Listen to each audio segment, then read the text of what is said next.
ওকে, good evening সবাইকে। আশা করি শোনা যাচ্ছে আমার কথা।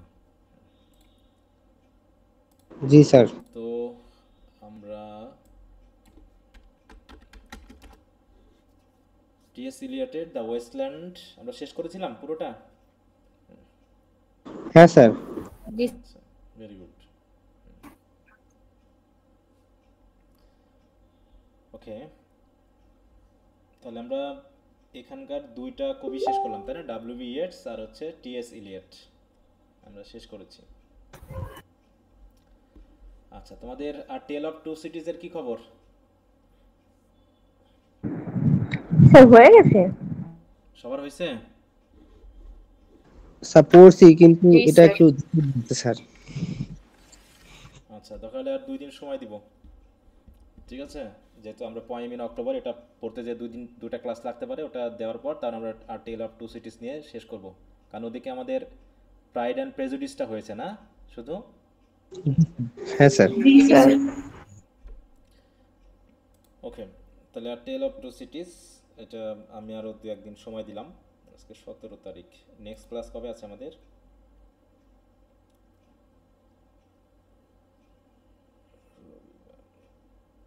স্যার রবিবার 20 তারিখ। 20 তারিখ।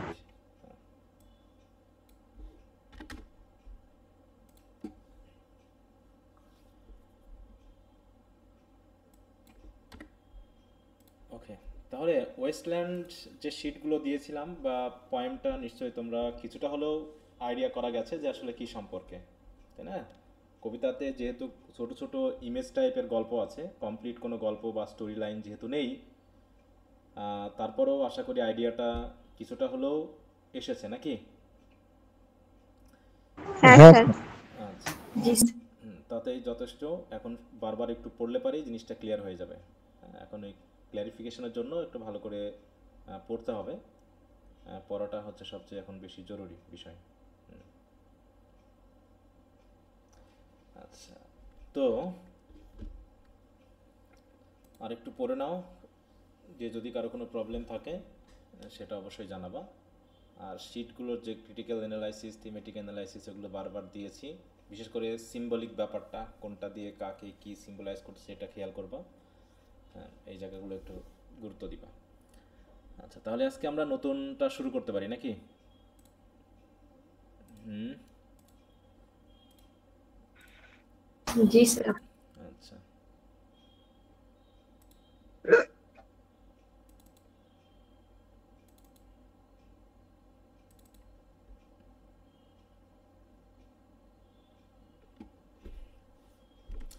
আচ্ছা, ডিলান থমাসের কোনো কবিতা আমরা পড়েছিলাম এ পর্যন্ত? পড়েছি? না স্যার। সত্যি? স্যার ফার্নিলটা কার ছিল স্যার? সেটাই তো বলতেছি, ফার্নিল কার ছিল? স্যার এবার মনে হয়েছে স্যার। জি স্যার। হ্যাঁ, স্যার কবির নাম তো ভুলে গেছিলাম। ফার্নহিল, তাই না? দেখো তো কার এটা, বলো কার লেখা? এই ডিলান দিলেন। থমাসের। হ্যাঁ, দিলেন তো। তো ফার্নহিল কবিতার ইয়া কি ছিল, বলো, থিম কি ছিল, কি নিয়ে কথা ছিল মনে আছে ওখানে? স্যার একটা শিশুর মানে ছোটবেলাকে নিয়ে ঘিরে। মানে কবির ছোটবেলাকে নিয়ে, তাই না? হ্যাঁ, এটার সাথে একটা যেটা লিঙ্ক আছে আমরা একটু ভেবে আসি। দেখো, দ্য প্রাইমারি থিম হচ্ছে কি, the nostalgic reflection on childhood innocence and the inevitable passage of time and loss of that innocence. হ্যাঁ, যে সময়ের সাথে সাথে টাইম আমাকে খেলতে খেলতে কখন হাত ধরে ধরে নিয়ে গিয়ে চাইল্ডহুড হারিয়ে আমাকে অ্যাডাল্টহুডে ফেললো, বুঝতেই পারিনি। খুব খুশি ছিলাম, খুব আনন্দে ছিলাম, আপেল বাগানে এই করতাম সেই করতাম, তাই না? হ্যাঁ, রাতের বেলায় ঘুমিয়ে দেখতাম যে সব বাগান টাগান সব উড়ে কোন দিকে চলে যাচ্ছে, ঘোড়ারা লাফালাফি করতেছে, হ্যাঁ, ইত্যাদি ইত্যাদি। আবার সকাল হয়ে গেলে দেখতাম যে, হ্যাঁ, যে কক্সের, হ্যাঁ, পিঠে চড়ে আবার চলে এসেছে ফার্ম যে যেখানে সেখানেই। এই যে ইমাজিনেশন, হ্যাঁ, চাইল্ডহুড যে ফ্যান্সি, সেটা এখানে দেখানো হয়েছিল। আর এই ফ্যান্সিফুল থাকতে থাকতে কবে যে অ্যাডাল্ট হয়ে গেলাম বুঝতেই পারিনি। আমরা যদি এখন ভাবতে থাকি, হ্যাঁ, যে কখন আমি ক্লাস 1-এ ছিলাম, কখন ক্লাস 2-এ ছিলাম, 3-তে ছিলাম, 4-এ ছিলাম, এইভাবে করতে করতে করতে করতে আস্তে আস্তে বড় হয়ে গেলাম, বুঝতেই পারিনি যে আমি বড় হয়ে যাচ্ছি। নাকি? বুঝতে পেরেছি আমরা যে আমি বড় হয়ে গেছি? কবে হঠাৎ করে বুঝেছি এরকম কোনো বিষয়, বলো? না। মাহফুজা যখন ক্লাস 2-তে পড়তো তখন কেমন ছিল? কি করতো মনে হচ্ছে? হুম? স্যার কিছু কিছু তো মনে হয়, আবার কি সব। হ্যাঁ, যে ছোট্ট পিচ্চি, হ্যাঁ, টুকটুক করে হেঁটে হেঁটে যাচ্ছে মায়ের বা বাবার হাত ধরে ক্লাসে একটা বই স্যার নিয়ে, এখনো ছোটই মনে হয় স্যার। যে হঠাৎ করে কবে আবার বিয়ে শাদী করে সংসারী হয়ে গেলাম, তাই না? মনে আছে? হ্যাঁ, জি স্যার। হ্যাঁ। তো এরকম আর কি, যে the inevitable passage of time and loss of that innocence, the poem explores the joy and freedom of childhood contrast with the speaker's later awareness of its fleeting nature and the transition into adulthood. হ্যাঁ, সেই childhood এবং innocence, the poem দেখো begins by portraying a vivid idyllic picture of childhood on the farm, emphasizing the speaker's carefree joy and harmony with nature. Colors like green, gold symbolize youth, vitality, and a sense of being young and easy, ইত্যাদি ইত্যাদি। শেষে হলো কি the passage of time, the poem highlights the relentless nature of time which eventually brings about the loss of childhood innocence and the transition into adulthood. The speaker acknowledged that even during those joyful times, time was already in motion, leading to the speaker eventual awareness of mortality. Nostalgia and memory. Huh? The poem is a reflective piece with the speaker looking back on his childhood with fondness and sense of longing. This nostalgia is a key element as the speaker, now older, recognizes the precociousness of those carefree days. Preciousness and the bittersweet nature of their passing. Bittersweet memory.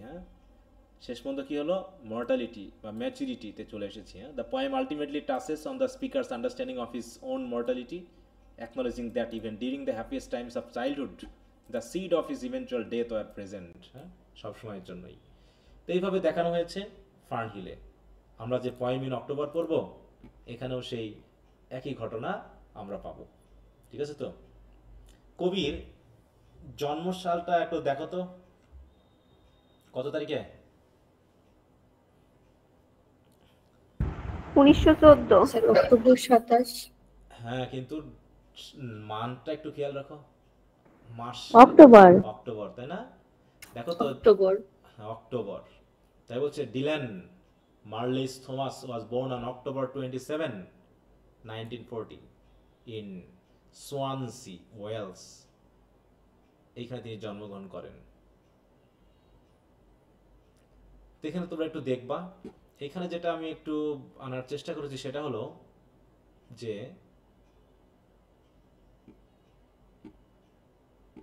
এইখানে background অ্যানালাইসিসটা দেখো। Dylan Thomas poem in October is a deeply personal and lyrical reflection on nature, memory and spiritual rebirth, written in 1944, যেহেতু 30th, 1914-তে জন্ম, তাই না? আর 1944 সালে দেখো, to mark the poet's 30th birthday. The poem is both a celebration of life and meditation on the passage of time. একই না কথাটা? ফার্নিদের মতোই না? দেখো, on meditation on the passage of time, যে কীভাবে টাইমটা চলে গেল, 30 বছর পার হয়ে গেলাম। As with much of Thomas' work, it blends the external world with the internal one, creating a rich tapestry of imagery emotion. To fully appreciate the poem, one must understand the biographical, historical and literary background, যেটা আমরা একটু biographical ব্যাপারটা যদি একটু বুঝি, এখানে যেহেতু নদীর কথা আসবে, এর কথা আসবে, বলছে Dylan Thomas wrote poem in October during a relatively settled period of his life. Settled period মানে কি? সেটেলড পিরিয়ড বলতে আমরা কি বুঝি বলো তো? সেটেলড বলতে কি বোঝায়? Sir adulthood. মানে মানে আবার বলো, একজন বলো। স্যার প্রাপ্তবয়স্ক। মানে বিয়ে শাদী করে চাকরি বাকরি করা দিয়ে সংসার করা, এই তো। যেমন আমি এখন সেটেলড লাইফ, আমার কোনো আকাঙ্ক্ষা নেই। স্টুডেন্ট লাইফে কত আকাঙ্ক্ষা ছিল, বিদেশ যাবো, এই পড়াশোনা করবো, এই করবো, বিসিএস দিতে হবে, হ্যাঁ, কিন্তু এখন আর সেই আকাঙ্ক্ষা শেষ। কেমন জানি লাইফটা হঠাৎ করে চুপ হয়ে গেল। হঠাৎ করে যেন সেই আকাঙ্ক্ষাগুলো শেষ হয়ে গেল। একটা চাকরি পেয়েছি শুধু, কিন্তু বিসিএস নামক যে একটা বিষয়, করে বাবা কি একটা জিনিস, যখন ঢুকলাম বক্সের ভিতর দেখলাম ও তেমন তো কিছু না, এটা জাস্ট একটা চাকরি, সরকারি শুধু এইটুকুই, আর তেমন কিচ্ছু না এর ভিতর। ঠিক আছে? তো হচ্ছে বেসরকারি যারা চাকরি করেছে তারা একটা প্রমোশন পেয়ে এখন হচ্ছে সিনিয়র লেকচারার, আর আমরা 10 বছর ধরে লেকচারার। বুঝতে পেরেছো? জাস্ট একটা চাকরি, সরকারি বেতন পাচ্ছি, হয়তো যারা বেসরকারি তাদের থেকে একটু বেশি, কয়েকটা জিনিস একটু বেশি, তাছাড়া এখানে কোনো পার্থক্য নেই। ঠিক আছে? দুনিয়া, দেশ চেঞ্জ করে দেওয়া, দেশের প্রতি দেশপ্রেম দেখানো, কত কত আগ্রহ, কত কিছু, কিচ্ছু নাই। জাস্ট টাকা ইনকাম করা, খাওয়া দাওয়া করা, আর বাড়িতে এসে সংসার করা, এই হচ্ছে জীবন। Settled period of life, settled হয়ে গেছে, আর কিচ্ছু করার নেই এই জীবনে। আগ্রহ বশত এখন বিজনেস করলে হয়তো অনেক টাকা পয়সা পাবো, হয়তো একটা রিসার্চ করে একটু কিছু করতে হবে, এছাড়া যে জায়গায় পড়েছি এখান থেকে আর কিছু করার নেই। এখন যদি স্বপ্নটাকে আমরা টাকা দিয়ে ভাবি, তাহলে বিজনেস করলে হয়তো অনেক টাকা পয়সা ইনকাম করা যাবে, এছাড়া কিছু না। ঠিক আছে, তাই বলছে তিনি যখন কবিতা লিখেছেন তখন তার বয়স কত বলো তো? 30। তার মানে কি আমাদের দেশে চাকরি পাওয়ার বয়স কত? চাকরির শেষ সীমা কত? 32 এখন বর্তমানে 32 করেছে নাকি? এখন 32 করেছে, আগে কিছু কত ছিল? 30 ছিল, ওই রকম সেটেলড। 30 মানেই আর কিছু করার নেই, আমরা অকেজো। তাহলে হি হ্যাড মুভ টু, দেখো, Laugharne, a small seaside town in Carmarthenshire, Wales, with his wife, এই যে বললাম বিয়ে শাদী করে, Caitlin and their children. The tranquil surroundings of, দেখো, Laugharne greatly influence his poetry. It was in this quiet town, এটা হচ্ছে এই শহরেই, overlooking the Taf estuary, that Thomas found inspiration in the rhythm of the tides, beauty of nature and the memories of childhood. কারণ ডিলেন থমাসের poem মানেই ওই বসে বসে অতীত নিয়ে ভাবা। The poem commemorates his 30th birthday on 27th October 1944, যেমন আমার বার্থডে অক্টোবরেই, ঠিক আছে, 1985 সাল 20 অক্টোবর, 1985 সালের 20 অক্টোবর। তাহলে এই 25 হলে আমার কত বছর হবে বলো তো? 25-এর 20 অক্টোবর 40 হয়ে যাবে। আরে বাবা, জীবনটা শেষ হয়ে গেল। 40 মানে তো বুড়া। কবি 30 বছর বয়সে কত সুন্দর সুন্দর কবিতা লিখছে, আর আমার 40 হয়ে গেছে, এখন ভালো মতো একটা লেখা পারি না। তাহলে তার জীবনে কিছুই করতে পারলাম না। তাই বলছে, দেখো, the poem commemorates his 30th birthday on 27th October 1944 and expresses a tension between the responsibilities of adulthood and the innocence of youth. ওই একই কাহিনী, ফার্নিলের মতো। Though Thomas was still relatively young, যেহেতু মাত্র 30, turning 30 marked for him a symbolic threshold। এখানে একটু খেয়াল রেখো, এটা একটা থ্রেশহোল্ড। যে থ্রেশহোল্ড মানে বুঝি তো, থ্রেশহোল্ড কি জিনিস? What is threshold? হিমটা কিন্তু এই জায়গাতেই, বলো। মারাই করার নাকি সেটা? না না না না না, ওটা তো না, ওটা আলাদা জিনিস। থ্রেশহোল্ড মানে হলো এমন একটা জায়গা, যে জায়গাটা হচ্ছে ভিতর এবং বাইরের শেষ সীমা। ঠিক আছে তো, ভিতর এবং বাইরের শেষ লাইন, বুঝতে পেরেছো? স্যার চৌকাঠ বলে সেটা নাকি? চৌকাঠ পেরোনো মানে কি? বাইরে থেকে এই যে এইটা এইটা, এটা হচ্ছে বাহির, এটা হচ্ছে ভিতর। তা এটা হলো, এই যে এটা হলো কি ভিতর, আর এটা হলো কি বাহির, এইটা হচ্ছে থ্রেশহোল্ড, বুঝতে পেরেছো? তাহলে ভিতর বাহিরের যে সীমা, তা এই থ্রেশহোল্ডে দাঁড়ানো মানে কি?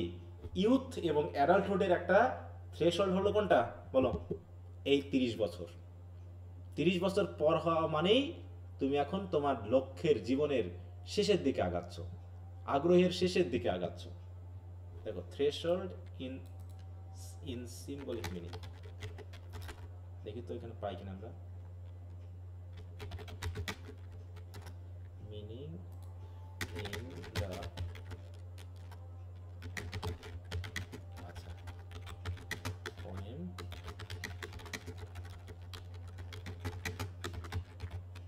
যদিও কবিতাতে নাই লাইনটা, তারপরে কিছু বোঝাতে চাই কিনা দেখি তো। এই যে, সুন্দরভাবে দিয়েছে, দেখো। In poem in October, the concept of threshold symbolizes the transition from youth to adulthood, বুঝতে পেরেছো? Especially marking the poet's 30th birthday. This milestone prompts him to reflect on his past, যে এতদিন পর্যন্ত কি করলাম, and contemplate the future, highlighting the cyclical nature of life and the passage of time. The poem uses nature, particularly the Wales landscape and the month of October, to represent this transition and the poet's emotional state. বিশেষ করে অক্টোবরও এমন একটা transitional মুহূর্ত, ঠিক আছে তো? এখন যদি আমরা অক্টোবরকে বলি তাহলে কি বলে দেখো, অক্টোবর কোন দিকে ট্রানজিশন বলতে পারবা? গরম থেকে ঠান্ডার দিকে, বুঝতে পেরেছ? মানে নভেম্বর হয় না, নভেম্বর ডিসেম্বর কি হয়, আস্তে আস্তে ঠান্ডার দিকে যায় না, বলো তো? জি জি স্যার। স্যার। এই অক্টোবরটা হচ্ছে সেরকম, সিজনাল যেমন একটা ট্রানজিশন ঘটে এখানেও। বলছে the poem in October, October symbolizes a transitional phase marking the poet's 30th birthday and the shift from youth to a more reflective and nostalgic perspective.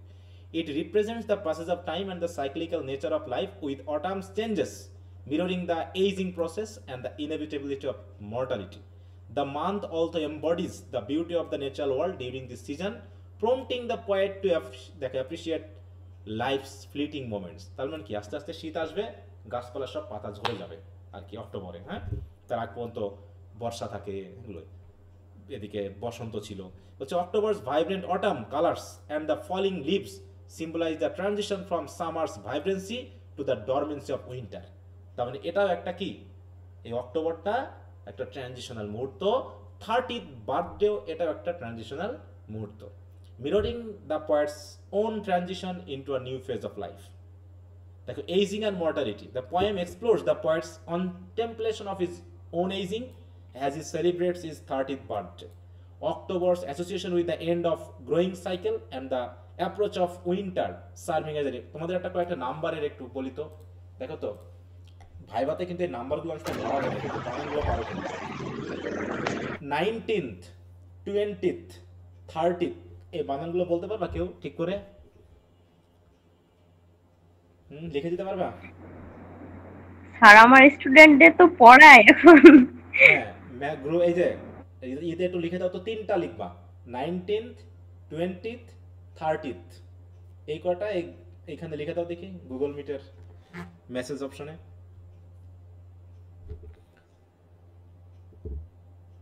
তিনটা লিখবা, ভুল হোক সঠিক হোক, আজকে যদি ভুল হয় তো কালকে তুমি ঠিক ঠিক হয়ে যাবা, কারণ তোমাদের এই পেপারের নামের সাথে এগুলো জড়িত। 20th century novel, 19th century poetry, 30th birthday, hot করে ধরে বসে বানানগুলো পাও।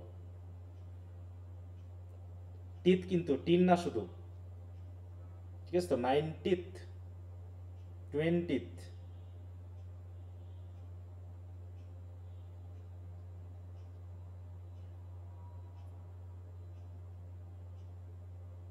20th, 30th, 19th century.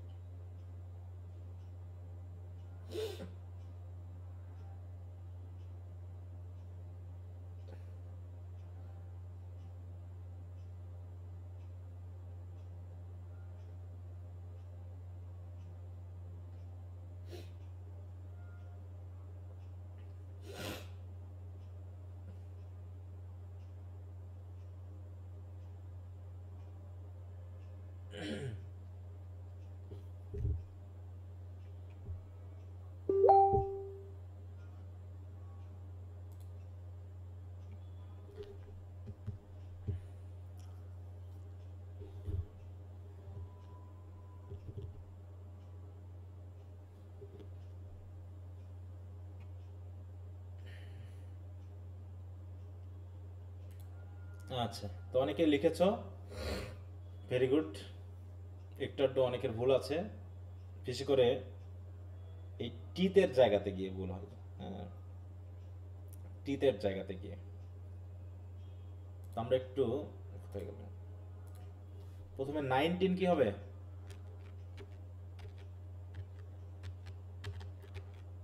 এরকম 19,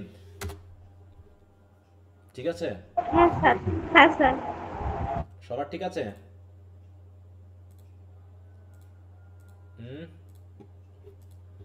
তারপরে 20th, ঠিক আছে? জি স্যার। ঠিক আছে স্যার। 30 কি হবে? TIETH। হ্যাঁ, এই যে এখানে অনেকে মিস করেছো এই জায়গাটা, হ্যাঁ, এই জায়গাটা, ঠিক আছে। ওয়াই হয়ে যাবে আই, এটা একটু খেয়াল রাখবা, ওয়াই হয়ে যাবে আই, তারপরে ইটিএইচ যুক্ত করতে হবে, ঠিক আছে। 20, 30, স্যার 3 নাম্বারটা আমার ভুল হয়েছে। হ্যাঁ, এটা একটু ঠিক রাখবা। ওকে, ভেরি গুড। এই জন্য একটু বললাম এই জায়গাটা একটু খেয়াল করবা। হ্যাঁ, আচ্ছা, তা বলছে nostalgia and reflection. The poem is filled with a sense of nostalgia the poet reflects on his past, particularly childhood. October, with its rich memory of nature, provides a backdrop for its introspection and self-discovery. Appreciation of the present. Despite the awareness of aging and change, the poem also emphasizes the beauty and joy of the present moment. ঠিক অনেকটা সেই John কিটসের মতো। The poet find significance and delight in his birthday and the natural world surrounding him. The natural influence, the natural world with its vibrant colors, seasonal changes, plays a crucial role in the poem. October's landscape acts as a mirror to the poet's emotions and thoughts, enhancing the theme of time, mortality, and the human experience. Okay, very good. আচ্ছা, তাহলে কবিতাটা খুব একটা জটিল না, easy আছে, কিন্তু symbolic মিনিংগুলো অনেক ক্ষেত্রে জটিল হয়ে যায়। তাহলে দেখো এখানে যেটা গেল, যে though Thomas was still relatively young, turning 30 mark for him a symbolic threshold, a moment of reflection of life, time and personal growth. The poem is not merely a birthday reflection, it is a spiritual and emotional turning to his childhood world, laden with wonder and joy. Historical and social background, এক্ষেত্রে আমরা দেখতে পাচ্ছি যে একটা transitional মুহূর্ত ঘটেছে। তিনি কি দুটো বিশ্বযুদ্ধ দেখছেন না বলো তো? কিন্তু প্রথম বিশ্বযুদ্ধ ফিল করেছেন কম নাকি? তার জন্ম কত সালে? 1914। তার মানে কি প্রথম বিশ্বযুদ্ধ যখন শুরু হয় তখন তার জন্ম নাকি? তাহলে টিএস ইলিয়টের মেয়ের জন্ম হয়েছিল কবে মনে আছে? টিএস ইলিয়ট, টিএস ডাব্লিউবি এর, সরি ডাব্লিউবি এর আ প্রেয়ার ফর মাই ডটার, ওই যুদ্ধের সময় তো নাকি? তার মানে তার মেয়ের বয়সে কলেজে। তাহলে তিনি দ্বিতীয় বিশ্বযুদ্ধ দেখতে পেয়েছেন। এইখানে তিনি বলছে কি, the poem was compose during the height of world war the second, কারণ 1944 সালের দিকে দ্বিতীয় বিশ্বযুদ্ধ শেষের দিকে যায় আর কি। হ্যাঁ, ওই যে ট্রানজিশনাল মুহূর্ত, কারণ 1939 সালে কিন্তু প্রথম বিশ্বযুদ্ধ শুরু হয়, তাই না? 1939 সালে শুরু হয় এবং 44-45-এ শেষ হয়ে যায় অফিসিয়ালি। তার মানে এইটা সেটাই বলছে, দেখো, a period of great turmoil, fear and destruction, though the poem does not directly reference the war, যদি এখানে রেফারেন্সটা নাই কিন্তু এরকম একটা মেন্টালিটি তো পাচ্ছি। Its theme of peace, renewal and natural beauty can be seen as a quiet response to the horror of the time. In contrast to the violence engulfing Europe, the poem in October turns inward and backward to childhood, to nature, and to the eternal rhythms of the earth. Okay, তারপর হচ্ছে Wales, specially rural Wales, offered a retreat from the chaos of war. তিনি যেহেতু গ্রামের দিকে চলে আসলেন। For Thomas his homeland represented a sacred, almost mythic place, a kind of Eden where life could be reborn through poetic memory. যাক, literary background এগুলো আমি আর পড়ছি না, তোমরা একটু পড়ে নিবা। আমরা বরং একটু টেক্সটের দিকে চলে যাই, বিশেষ করে এইটুকু তো আমরা একটু পড়ি। কানেকশন টু লাভার্ন, আমরা যদি এই জায়গাটা দেখি তো কোথায় অবস্থিত? ওয়েলস কোন দেশের মধ্যে অবস্থিত বলো তো? ওয়েলস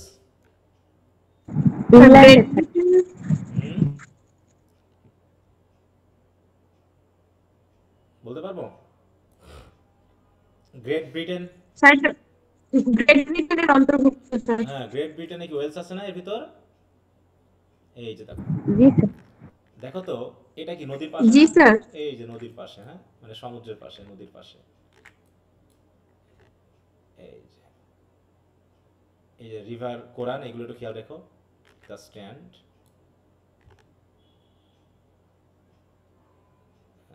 এই এলাকাটা সবুজ এলাকা, ওয়েলস। দেখো, যদি আমরা এখন ইংল্যান্ডের সাথে একটু ইয়া করি তাহলে কোথায় গিয়ে পড়ে দেখো, এই যে লন্ডন, ইংল্যান্ড, এই জায়গা হচ্ছে ওয়েলস। হ্যাঁ, এই জায়গাটা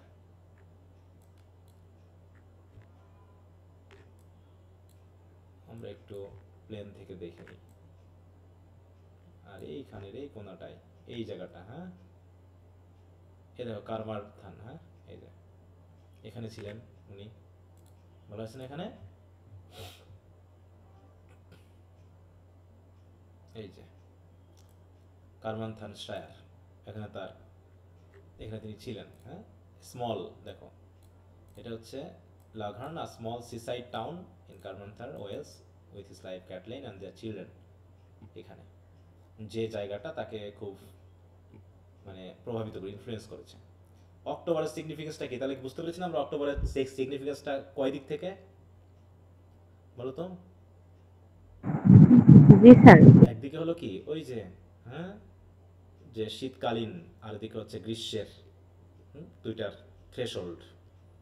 13 বার্থডে, 13টা কিসের? একই সিম্বল, হ্যাঁ, ইউথ অ্যান্ড অ্যাডাল্টহুডের থ্রেশহোল্ড। এই জায়গাটায় মেনলি কবিতার থিম কিন্তু এই জায়গাটায়। হ্যাঁ, আমরা কি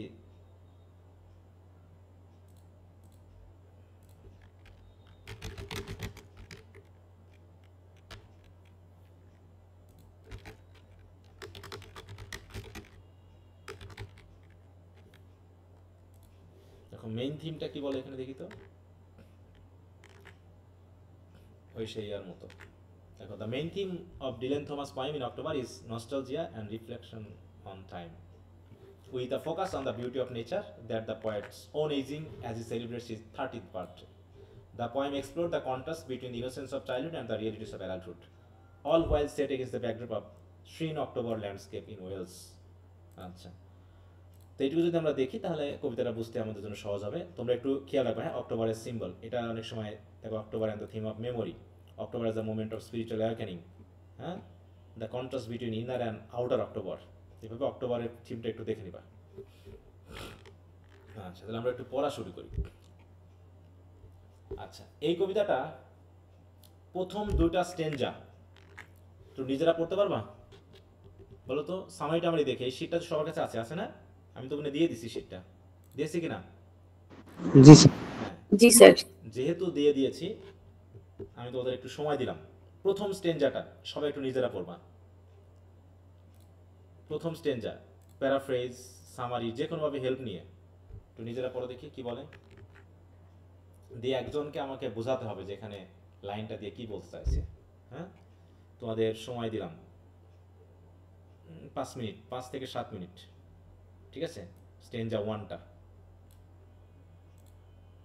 সবাই একটু নিজ দায়িত্বে পড়বা, কিন্তু এখন যদি সবাই মনে করে যে একজন আমাকে একটু বোঝাই দিবে, হাত তোলো দেখি। প্রিয়া মণ্ডল, ভেরি গুড। আচ্ছা, প্রিয়া বলো আগে শুনি। স্যার এখানে কবি শুরু করছে তার জন্মদিনের সকালটা দিয়ে, মানে কবিতাটা শুরু হয় যে সে এই 30টা বছর পার করে ফেলেছে পৃথিবীতে। পৃথিবী হ্যাভেন বলতে সে পৃথিবীটাকে বোঝাচ্ছে। তারপর তার ঘুম ভাঙে আশেপাশের প্রাকৃতিক বিভিন্ন শব্দ, যেমন পাখির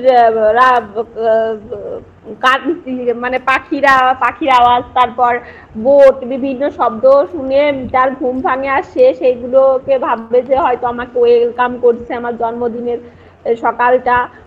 সে এইগুলো অ্যাকচুয়ালি সে বিভিন্ন স্পিরিচুয়াল মিনিং বহন করে। তারপর সে জেগে ওঠে এবং হাঁটতে বের হয় প্রকৃতির সাথে একটু কাটাবে বলে। ওকে, ভেরি গুড। আর কে? আয়তা নুসরাত বলো দেখি। স্যার এখানে কবি হচ্ছে তার 30তম জন্মদিনে সকালবেলায় সে শুনতে পায় আর কি যে বন এবং যে হারবর একটা বনাঞ্চল আর কি, এখানকার কিছু শব্দ এবং মাসাল পোল্ড আর হচ্ছে হেরন, এক ধরনের পাখি মনে হয়। তো এই পাখির আওয়াজ শুনতে পাই এবং সকাল যেন তাকে আহ্বান জানাচ্ছিল। তারপরে হচ্ছে সে পানির সাউন্ড শুনতে পায়, water praying and call of seagull and rook. তো হচ্ছে এখানে দুইটা পাখি কথা বলা হয়েছে, রোক পাখি আর হচ্ছে সেগুয়াল পাখি। এরা যেন কি এরা যেন কি করছে? এরা ডাকছে, এরা যেন আমার জন্য প্রার্থনা করছে নাকি? হ্যাঁ, উইথ ওয়াটার প্রেইং, প্রার্থনা করছে, জি স্যার, প্রেইং করছে, হ্যাঁ প্রার্থনা করছে। Water praying and the call of seagull and rook. Webbed net, webbed wall অর্থাৎ হচ্ছে যে নেট, নৌকা বেঁধে রাখা জাল দিয়ে, এরকমটা স্যার। সেখানে যে বৈঠা দিয়ে নক হচ্ছে, হ্যাঁ, দ্য নক হ্যাঁ of sailing boats on the net webbed wall. হুম, net webbed wall. Net webbed wall বলতে কি বোঝানো হচ্ছে? জাল দিয়ে মোড়া এক ধরনের যে স্যার প্রাচীর মাছ থাকে। ধরার নৌকা হ্যাঁ, যেখানে কি করা আছে, খোলা ওয়াল, জাল। হয়তো নেটগুলো বিছানো আছে, তাই না? হুম, সেখানে জি কি স্যার। কি কি করছে, মানে মাঝিরা হয়তো বা জেলেরা নৌকা চালাচ্ছে যখন, তখন সে বৈঠার যে সাউন্ড, সে সব কিছু, মানে মূল কথা হলো সে যে নদীর পাশে এমন একটা পরিবেশে আছে সেটা এখান থেকে আমরা দেখতে পাচ্ছি, তাই না? হুম, জি স্যার, এবং আর এই সময়ে যেন একটি নতুন পৃথিবীকে দেখতে পাচ্ছে, হ্যাঁ, বলছে মাই মানে সেলফ টু ঘুম সিট থেকে ফুট, জেগে। নাকি? হ্যাঁ, বলছে আমি কি করলাম, myself to set foot that second in the still sleeping and set forth, যে পৃথিবী এখনো ঘুমাচ্ছে, কারণ সে খুব সকালে ঘুম থেকে উঠছে, তাই না? হ্যাঁ, সে কি বলছে, it was my 30th year to heaven woke to my hearing from harbour and neighbourhood. Neighbourhood থেকে কি শুনতে পাবে? আশেপাশে যে বাগান আছে, বন আছে, নিশ্চয় পাখির সাউন্ড, অথবা হারবার থেকে কি শুনতে পাবে? ওই জাহাজের, নৌকার সাউন্ড বা মানুষের হাঁক ডাক, এরকম মানে দুই একটা কথা বলছে হয়তো, কিন্তু পুরো পরিবেশটাকে বোঝাচ্ছে যে তার ঘুম থেকে সে যখন উঠলো তখন সুন্দর একটা প্রাকৃতিক পরিবেশ তাকে যেন ওয়েলকাম জানালো। কি কথা বুঝতে পেরেছো? হুম, এখন এই প্রাকৃতিক পরিবেশটা কেমন, বিশেষ করে এটা দেখো কি কি বলছে, দ্য হেরন প্রিস্টেড শোর। হেরন প্রিস্টেড শোর মানে কি? হেরন পাখি মানে কি? বক পাখি, তাই তো? বক পাখিগুলো নদীর বা সমুদ্রের তীরে এমনভাবে দাঁড়িয়ে আছে যেহেতু ওরা সাদা পোশাক পরা, মানে সাদা তাদের পাখা, দেখে মনে হয় যেন অসংখ্য পৃষ্ঠ যেন সাদা পোশাক পরে ওই শোরের উপরে দাঁড়িয়ে আছে, ঠিক আছে তো? এরকম একটা কিছু। সেখান থেকে তাই বলছে দ্য হেরন প্রিস্টেড শোর। আরটা হচ্ছে কি, দ্য মর্নিং বেকন, মর্নিংও যেন আমাকে ডাকছে, কি দিয়ে? With water praying and call of seagull and rook and the knock of sailing boat on the net webbed wall. আর এভাবেই এই ডাকে ঘুম থেকে উঠে আমি পা ফেললাম, হ্যাঁ, নতুন জগতে, my self to set foot. হ্যাঁ, আমি কি কি করলাম, নতুন যাত্রা শুরু করলাম। সেট ফুট মানে কি? পা ফেলা, পদার্পণ করা। হ্যাঁ, কোথায় পদার্পণ করলাম বলো? 30th বার্থডেতে আমি 30 বছর শেষ করে পরবর্তী জীবনের জন্য যাত্রা শুরু করলাম, যেখানে এমন সময় আমি শুরু করলাম যে সময়ে কি হচ্ছে, in the still sleeping town and set foot, যেখানে এখনও শহরের লোকজন ঘুমাচ্ছে, যেখানে আমি এখনও ঘুম থেকে উঠি নাই, নাকি?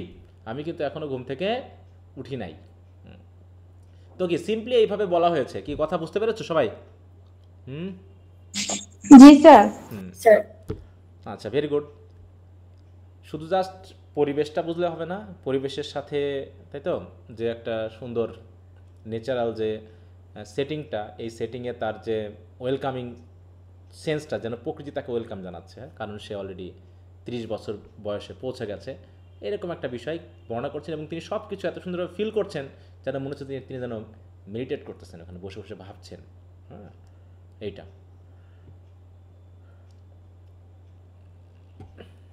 আচ্ছা, কোথাও কি কারো বুঝতে সমস্যা আছে এখানে?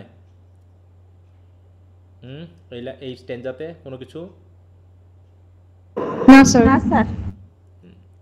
দেখো, বিশেষ করে the phrase the morning beckon with water praying, এগুলো একটু পড়বা। Continues the motif of spirituality by personifying natural sounds as prayer.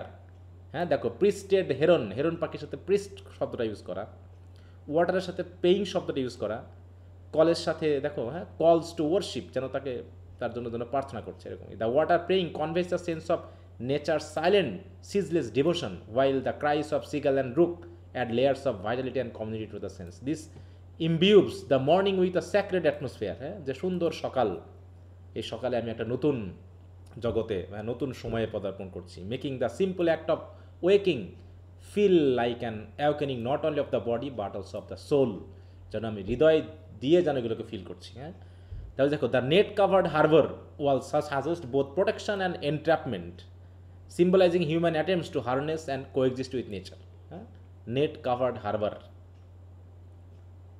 তা বলছে the tactile imagery here grounds the poem the material world connecting the spiritual with everyday. তাহলে একদিকে net covered, তাহলে net দিয়ে একদিকে এন্ট্র্যাপমেন্টও বোঝাতে পারে, প্রোটেকশনে বোঝাতে পারে, ঠিক আছে? তো তো ম্যাটেরিয়াল ওয়ার্ল্ডে আমরা পজিটিভ নেগেটিভিটি একসাথেই অবস্থান করে আর কি, এরকম কিছু অনেক সিম্বলিক্যাল ব্যাপার এসেছে আমরা যতটুকু বুঝতে পারি। শেষ পর্যন্ত হচ্ছে finally the speaker decision to set foot that second in the still sleeping town and set foot conveys a moment of decisive action and transition. The town's still asleep symbolizes a liminal space between night and day. হ্যাঁ, এমন একটা সময়, মানে কি ওই যে সেই twilight কেমন সময় বলো তো? সন্ধ্যার সময় কোনটুকু? গোধূলি বলতে কোন টাইমটাকে বুঝি? গোধূলি সন্ধ্যা। না, সন্ধ্যা না, গোধূলি। স্যার বিকেল। বিকেলও না, বলো টুয়াইলাইট কোন অংশটাকে বোঝায়? ঠিক সূর্যের আগের অংশটা,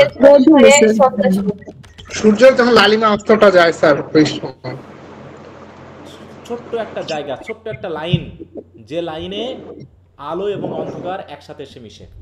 কারণ এক জায়গায় তো আলো শেষ হয়ে যাচ্ছে, আর এক জায়গায় অন্ধকার আসছে, তাহলে আলো এবং অন্ধকারের একটা জায়গা আছে না, যেখানে আলো গিয়ে শেষ হলো, অন্ধকার শুরু হলো, ঠিক আছে? এরকম একটা লাইন আছে। নদীতে বাংলায় গোধূলি বলা হয় আর কি। হ্যাঁ, সেটা গোধূলি, আমি তো বাংলা বুঝছি, কিন্তু সেন্সটা কি? তাই তো এই যে দেখো, এইটা কি টুয়াইলাইট কি?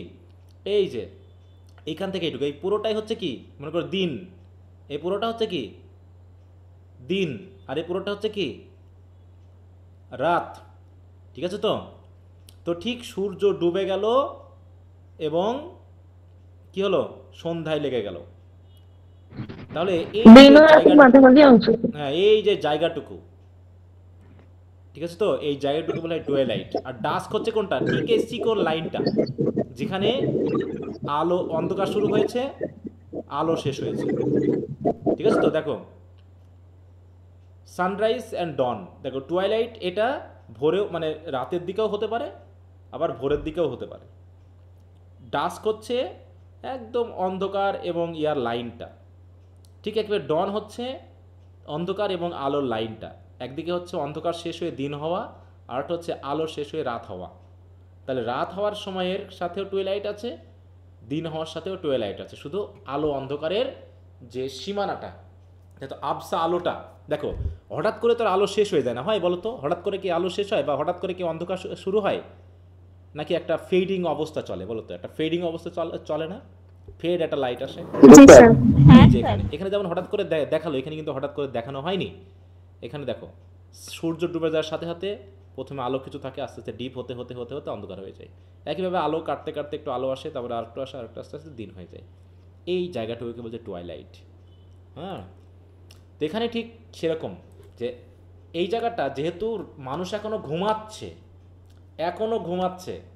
হ্যাঁ, তাই বলছে দেখো বলছে in the still sleeping town, তাহলে ঘুমাচ্ছে কিন্তু আলো এসে গেছে। তার মানে কোন সময়? টুয়াইলাইটের সময়। এটাও কিন্তু একই সময় বোঝাচ্ছে, দেখো অক্টোবর 30 এবং টুয়াইলাইট একই সেন্স বোঝাচ্ছে। হ্যাঁ, যেমন একটা লাইন যার আগে এবং পরের একটা ঘটনা আছে। তাই বলছে দেখো between night and day, rest and activity and past and future. তাহলে পাস্ট অ্যান্ড ফিউচারের একটা লাইন আছে মধ্যেখানে, রেস্ট অ্যান্ড অ্যাক্টিভিটির একটা লাইন আছে মধ্যেখানে, নাইট আর ডের একটা সময় আছে মধ্যেখানে। এইটুকুকেই ব্যবহার করা হয়েছে। By stepping into this quiet world, the speaker embarks on a journey of exploration and self-discovery. This act is both literal and metaphorical. It marks the beginning of a day, a new year of life, and a deeper engagement with the world. তো যেভাবে বোঝাক না কেন, এটা তো হচ্ছে কি দেখো, religious symbolism, natural imagery and the passage of time encapsulate the points meditation on existence ইত্যাদি ইত্যাদি। যাই হোক, ওটা গেল। এবার হচ্ছে সেকেন্ড স্টেঞ্জা। এখান থেকে এটাও পড়ো তোমরা, এবার পড়ো দেখি সবাই।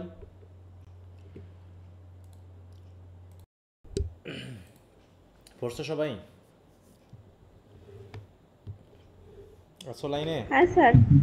হ্যাঁ স্যার, পড়ছি স্যার। আচ্ছা, কি বোঝা গেল? মোটামুটি স্যার বুঝা গেছে স্যার, একটু সমস্যা আছে। আচ্ছা, তো দেখি কে বুঝলা, কে একটু কিছু বলতে চাও? আচ্ছা, এখন হাত তোলো দেখি কে কি বলতে চাও, কি বুঝলা শুনি। আচ্ছা, দেখি আমাদের শান্ত কি বুঝলো। আচ্ছা, শান্ত বলো দেখি শুনি। Good evening sir. কবির বার্থডে আপনার সেকেন্ড স্ট্যান্ডার্ড বলা হয়েছে কবির বার্থডে শুরু হয় ওয়াটার বার্ড এবং যে পাখিগুলো আপনার গাছে থাকে মূলত তারা উড়ার সময় কবির নাম ডাকছিল বা নামগুলো বলতেছিল, এটা সে শুনে above the farms and the white horses, এবং তারা পাখিরা যেখানে ছিল তার নিচে আপনার ওই যে ফার্ম ছিল, আপনার ফার্ম ছিল। অ্যান্ড আই রোজ, এবং সে উঠে ইন এ রেইনি অটাম, শরৎ ঋতুতে বুঝিয়েছে যে বৃষ্টি হচ্ছে ওই শরতের সময়ে। And walked abroad in a shower of all my days, এবং সে তার জীবনের যত এক্সপিরিয়েন্স আছিল যেন একসাথে এটা নিয়ে বয়ে বেড়াচ্ছে বা হাঁটতেছে। Tide high, tide high and the heron drive when I took the road, এবং যেই পানিটা ছিল নদী অথবা সমুদ্রের যে পানিটা ছিল সেটার জোয়ারটা ছিল ভালো হাই ছিল, এবং যে বক পাখি এটা যেন মানে ডুব দিয়েছে। হ্যাঁ, আই টুক দ্য রোড, এবং যখন সে যাচ্ছিল মানে এটা তখন সে কবি দেখতেছে এই দৃশ্যটা। Over the border and the gate of the town closed, এবং সে হাঁটতে হাঁটতে যে তার ওই যে শহরটা যে বলেছে সেই শহরের একবারে শেষ সীমানায়, এবং বর্ডারটা ক্রস করলো এবং গেটটা ক্লোজ হয়ে গেল, এবং তার মানে চলে যাওয়ার সাথে সাথেই যেন ওই যে তার যে ওই যে ওই সিটিতে যারা বসবাস করে তারা আস্তে আস্তে জেগে উঠলো সবাই। Very good. তাহলে বলছে এখানে একটা জিনিস বলা হয়েছে না যে I took the road over the border and the gates of the town, তাই তো? তাহলে হচ্ছে আমি যখন ঠিক সেই সীমাতে গেলাম যেখানে টাউনের শেষ পর্যায়ে, নাকি শহরে ঢোকার গেটটা কি হয়ে গেল, ক্লোজড হয়ে গেল, তার মানে কি আমি শহর ছেড়ে বাইরে বেরিয়ে আসলাম। তখনই হলো কি টাউনটা যেন জেগে উঠলো। টাউন জেগে ওঠা মানে কি? টাউনের লোকজন, নাকি সবাই ঘুম থেকে উঠলো, টাউনের লোকজন জেগে ওঠা। টাউনের লোকজন জেগে ওঠা বলতে আসলে কি বলতে চাইতে পারে এখানে? যে আমি যখন আমার ওই সীমাটা পার করলাম তখন পিছনে রেখে আসা সব কিছু যেন আবার নতুন করে জেগে উঠলো। বিশেষ করে এই লাইনটা বলছে না, walk abroad in a shower of all my days. এখানে শাওয়ার বলতে কি শুধু বৃষ্টির পানিকে বোঝাচ্ছে নাকি স্মৃতির শাওয়ারকে বোঝাচ্ছে বলো তো?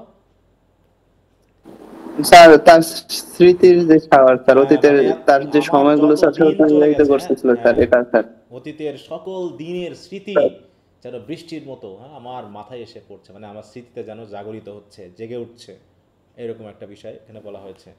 আচ্ছা, আর কেউ কিছু বলবা? শান্তা মনে হয় হাত তুলেছে, বলো। শান্ত বললা, এবার মাহবুব হাসান বলো তুমি কি বোঝাচ্ছ একটু। হ্যাঁ, শান্ত ঠিক আছে। হ্যাঁ, এখন একটু দেখি এবার মাহবুব বলো। স্যার এই স্ট্যান্ডাতে স্যার কবি বোঝাতে চেয়েছিলেন যে স্যার স্যার কবির জন্মদিনের স্যার শুরুটা হয়েছিল স্যার পানির সাথে। স্যার এখানে স্যার কবি স্যার পানিকে স্যার একটা শুদ্ধতম প্রতীক হিসাবে স্যার বর্ণনা করেছেন স্যার, এবং কবি বলেছেন যে ওই দিনটাতে স্যার যখন স্যার কবি উঠলেন তখন দেখলেন যে স্যার পাখিরা, যে পাখিগুলো আকাশে উঠতেছে আবার যে পাখিগুলো স্যার গাছের ধারে বসে আছে ওগুলো স্যার তার নাম ধরে ডাকতেছে স্যার, এবং স্যার ওই পাখিগুলো যে ফার্মের উপর দিয়ে আর হচ্ছে স্যার হোয়াইট হাউস স্যার এগুলোর উপর দিয়ে স্যার উড়ে বেড়াচ্ছে। এরপর স্যার হচ্ছে কবি স্যার উঠে স্যার দাঁড়ালো sir, and I rose in rainy autumn. এটা ছিল স্যার একটা বৃষ্টিময় একটা শরতের সকাল, এবং স্যার হচ্ছে স্যার কবি হাঁটা শুরু করলো। স্যার এই হাঁটাতে যে স্যার বৃষ্টিতে ভিজতে ভিজতে স্যার সে হাঁটতে ছিল স্যার, অর্থাৎ স্যার কবি হাঁটার মাধ্যমে যাচ্ছিল যে এই বৃষ্টির মাধ্যমে কবির যে অতীতের যে স্মৃতি বা সে যে সময়গুলো স্যার পার করে আসছে স্যার সেটা স্যার। এবং স্যার কবি যখন স্যার রাস্তায় বের হলো স্যার তখন দেখলো যে স্যার নদীতে স্যার অনেক ভালো জোয়ার হচ্ছে স্যার, এবং বক পাখিগুলো হচ্ছে স্যার ডুব দিচ্ছে স্যার। এবং স্যার হচ্ছে কবি স্যার হাঁটতে হাঁটতে স্যার যে বর্ডার স্যার এই বর্ডার পার হয়ে গেল, এবং স্যার সে শহরের শেষ দরজায় চলে গেল, এবং স্যার যখন স্যার শহরের মানুষগুলো জেগে উঠলো তখন স্যার এই দরজাটা স্যার বন্ধ হয়ে গেছে স্যার। আচ্ছা, তাহলে দরজা বন্ধ হয়ে যাওয়া। স্যার আমি লাস্টটুকু বুঝতে পারিনি যে দরজা বন্ধ হয়ে গেছে টাউনের, সেন্সটা আমি বুঝতে পারছি না। সেন্স নিতে পারছি না স্যার, এটা স্যার আসলে কি বোঝাতে চাইলো স্যার? বলছে কি অফ দ্য টাউন ক্লোজড, এখানে টাউন বলতে মানে এখানে গেট বন্ধ হয়ে যাওয়া বলতে বোঝানো হচ্ছে কি যে আমি যেন মনে করো একটা বাসা থেকে তুমি যখন বার হচ্ছ, তোমার যে মেন গেটটা আছে, তুমি তোমার বাড়ি হচ্ছে মনে করো রাস্তার পাশে তোমার বাড়ি, তা তুমি যখন তোমার বাড়ির সীমানার মেন গেট পেরিয়ে আসবা, তখন মনে করো যে মেন গেটটা যখন বন্ধ হয়ে যাবে, তার মানে কি এটা কি একটা বিষয়কে বোঝাচ্ছে না যে তুমি একটা আবদ্ধ আর্টিফিশিয়াল একটা জগৎকে ত্যাগ করে ওপেন একটা রোডে যখন তুমি বার হওয়া, তখন কি তোমার ফ্রিডম, স্বাধীনতা, এরকম কিছুকে বোঝাচ্ছে না? বলো। জি স্যার। হ্যাঁ, এই জিনিসটাকে মেইনলি বোঝাচ্ছে। কারণ কি যে বলছে যে এখানে ওই যে সেই একই ঘটনা অক্টোপথ দিয়ে যা বোঝাচ্ছে, টুইলাইট দিয়ে যা বোঝাচ্ছে, 13th দিয়ে যা বোঝাচ্ছে, এখানে ওই বর্ডার বা গেট যেটা সে পার হয়ে আসছে, এখানে শহর মানে কি মনে করো একটা আবদ্ধ একটা অবস্থা। হ্যাঁ, যেন তোমার স্বাধীনতা তুমি কখন বেশি পাও, 30 বছর আগে না 30 বছর পরে? স্যার চাইল্ডহুডে, যেমন চাইল্ডহুডের সময়টা পার করে এখন সে 30-এ চলে গেছে না, তার মানে তার যে উল্লাস, এই চাইল্ডহুড ইনোসেন্স, এগুলো যেন সব বন্ধ হয়ে গেছে। হ্যাঁ হ্যাঁ, মানে এখন দায়িত্বভার তোমার কাছে এসে চেপে ধরবে। হ্যাঁ, এটা আরেক ধরনের স্বাধীনতা, এখানে আরেক ধরনের চিন্তা ভাবনা, একটা আরেক ধরনের আন্ডারস্ট্যান্ডিং এখানে নতুন করে আর একটা শুরু হচ্ছে। হ্যাঁ, তো এখানে সেই বিষয়গুলো বোঝাচ্ছে, এখানে সবগুলোই সিম্বলিক্যাল কোনো না কোনো মিনিংকে বোঝানো হচ্ছে। দেখো এই জায়গায় যদি আমরা একটু দেখি, এই জায়গাটায় পড়লে তোমার সিম্বলিক্যাল ব্যাপারগুলোকে বেশি করে বোঝাচ্ছে। হ্যাঁ, দেখো the poem begins by describing the speaker's birthday morning which is deeply connected to the nature. এখানে নেচারাল ব্যাপারটা বেশি আসছে, ঠিক অনেকটা ওই সেই ফার্নিলের মতো। His day starts with the sounds and presence of water and birds, মানে বোথ ওয়াটার বার্ডস, হ্যাঁ, and birds from the trees. এখানে ওয়াটার বার্ড বলতে ওয়াটার বার্ড একসাথে আছে, আবার সাথে সাথে বার্ডস ফ্রম দ্য ট্রিজ। যে ট্রি এর নিচে আবার আছে কি বলো? যে ট্রির নিচে ফার্ম আছে, হোয়াইট হর্সেস আছে, ফার্ম হাউস আছে, তাই না? এগুলো দেখতে পাচ্ছি। দ্যাট সিমস টু সেলিব্রেট হিম, মানে সবাই যেন তার নাম করে ডাকতেছে, মানে সবাই যেন তাকে উল্লাস করে যেন ওয়েলকাম জানাচ্ছে, সে 30 বছর পূর্ণ করেছে নাকি। Almost as if they are calling out his name, তাদের ডাককে যেন মানে তারা ডাকতেছে, কবির মনে যেন তারা যেন আমার নাম ধরে ডাকতেছে, যেন আমাকে যেন ওয়েলকাম জানাচ্ছে, নিজের কাছে এটা ফিল হচ্ছে। This birds fly above the farms and the white horses symbolising a peaceful and pastoral landscape surrounding him. কারণ কি এখানে বলছে ফার্ম মানে ওপেন ফিল্ড, হ্যাঁ, উন্মুক্ততা, আর হচ্ছে হোয়াইট হর্সেস, হর্সের সাথে হোয়াইট শব্দটা ইউজ করে তিনি একটা মানে কি বলবো একটা পবিত্রতা, যেমন বললাম প্রিস্টেড শোর যেমন বলা হয়েছিল, তাই না? হেরন প্রিস্টেড শোর। হেরন পাখি কি কেমন কোন কালারের হয় অধিকাংশ ক্ষেত্রে বলো তো? সাদা।